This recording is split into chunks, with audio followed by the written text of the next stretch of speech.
A maneira de ele esclarecer esse caso, Josias, porque isso vai ficar pingando aí na campanha o tempo inteiro, né? Aí ele fala, tem que perguntar pro Lula, tem que falar do caso Lulinha. É a maneira adequada de ele responder o Dark Horse? Não é, né? Isso é um escárnio, né, Fabio? Nós estamos diante de um presidenciável autossuficiente. O Flávio Bolsonaro pede dinheiro ao Daniel Vorcaro, ele mesmo nega tudo ao ser descoberto o pedido de dinheiro, ele mesmo confirma o que havia negado depois que explodiu o áudio, ele mesmo promete prestar contas em 30 dias e ele mesmo se desobriga de prestar esclarecimentos quando os repórteres questionam 90 dias depois. Ah, vocês vão parar no tempo? Enquanto o filho do Bolsonaro despistava, o Lula tem que prestar contas, o ministro do Supremo, Flávio Dino, abria à Polícia Federal as pistas que foram recolhidas pela Polícia Civil Paulista na produtora do filme Dark Horse. Então, o Flávio Bolsonaro diz, e ele disse isso novamente, repetiu ontem, que a produtora do filme ela já divulgou a prestação de contas, né? Karina Gama, que se chama ela. Então, diz ele que a prestação de contas da cinebiografia do pai já foi divulgada. Ele está se referindo a uma perícia que foi anexada ao inquérito que está correndo em São Paulo. Os peritos foram contratados pela própria produtora e estão sustentando que o filme sobre o Bolsonaro custou 75 milhões de reais, mais até do que os 61 milhões que o Flávio Bolsonaro mordeu do Daniel Vorcaro. O diabo é que não foram exibidos recibos, não apareceu nenhuma nota fiscal. Então, nós estamos a apenas 40 dias do primeiro turno da eleição.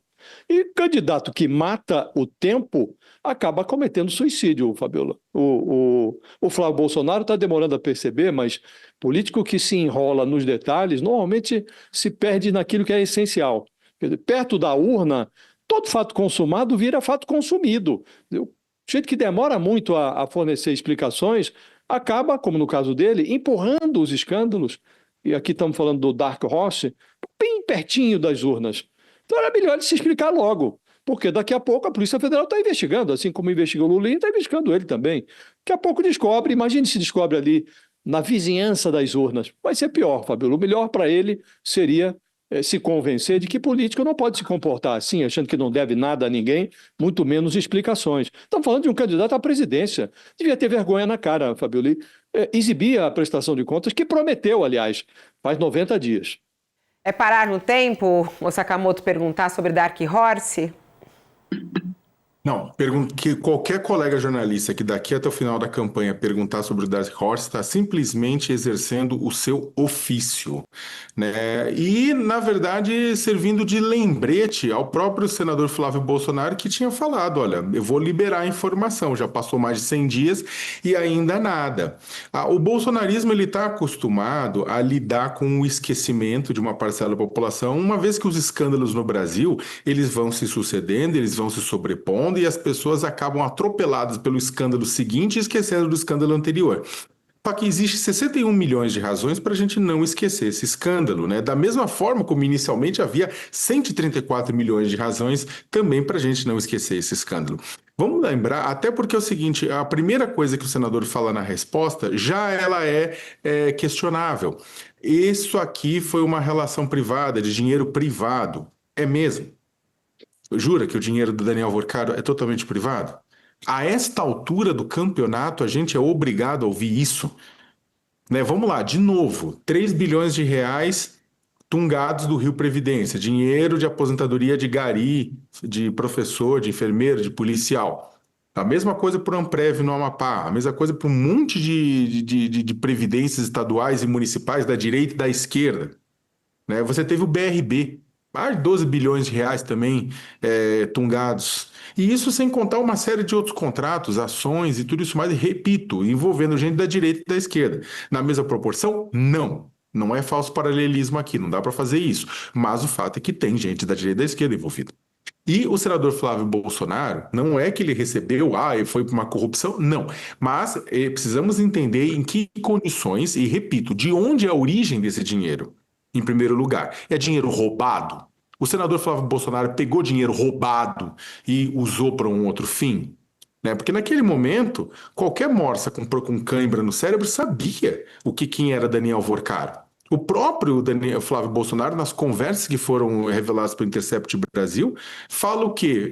Aparece ele se solidarizando com o Vorcaro. Irmão, estou e estarei contigo sempre. De novo, irmão, estou e estarei contigo sempre. Mais uma vez, irmão, estou e estarei contigo sempre. E depois, precisamos saber o uso.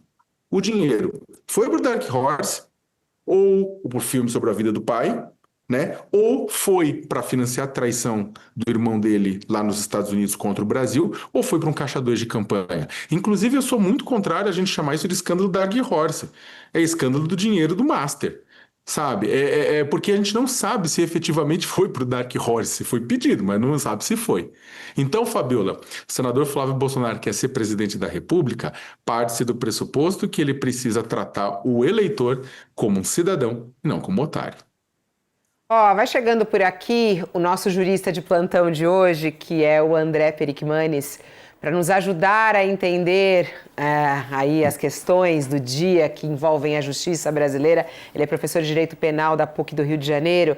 Olá, professor, seja bem-vindo ao nosso All News mais uma vez. Bom dia. Bom dia, Fabiola. Bom dia, Josias, Sakamoto, tudo bem? Paramos no tempo aqui no Dark Horse nesse momento. Quando o Flávio Bolsonaro falou, gente, mas isso aí já era. Não é bem o que o Flávio Dino entende, assim como a Polícia Federal. Aliás, essa é uma notícia que acabou saindo ontem, né? A Polícia Federal solicitou ao Flávio Dino que tenha acesso a mais investigações sobre isso. E aí algumas pessoas levantam, mas tá vendo aí, agora a Polícia Federal que estava agindo contra a Lulinha, agora vai agir também contra o Flávio Bolsonaro. O pessoal falando, inclusive, da politização da Polícia Federal nesse caso. A Polícia Federal está fazendo o seu trabalho, é isso mesmo, tem que investigar mais, tem que buscar acesso a outras informações e investigações de outras polícias, como, por exemplo, a Polícia de São Paulo, que também investiga empresas relacionadas a essa produtora, professor? Olha, Fabiola, sem dúvida, quer dizer, a Polícia Federal está fazendo o trabalho dela, tanto no caso do Lulinha quanto no caso do Flávio Bolsonaro, está fazendo o trabalho dela. A gente pode falar em politização com relação aos vazamentos. O que pode definir ou identificar a eventual politização, e se isso está ocorrendo, me parece haver uma divisão dentro da Polícia Federal, porque há vazamentos para os dois lados, mas são os vazamentos, né, seletivos muitas das vezes. Mas assim, a investigação em si ela é necessária em todos esses casos, porque, enfim, todos esses fatos são graves, alguns mais, outros menos, alguns com mais provas, outros menos, mas todos eles têm que ser investigados e há interesse público na investigação.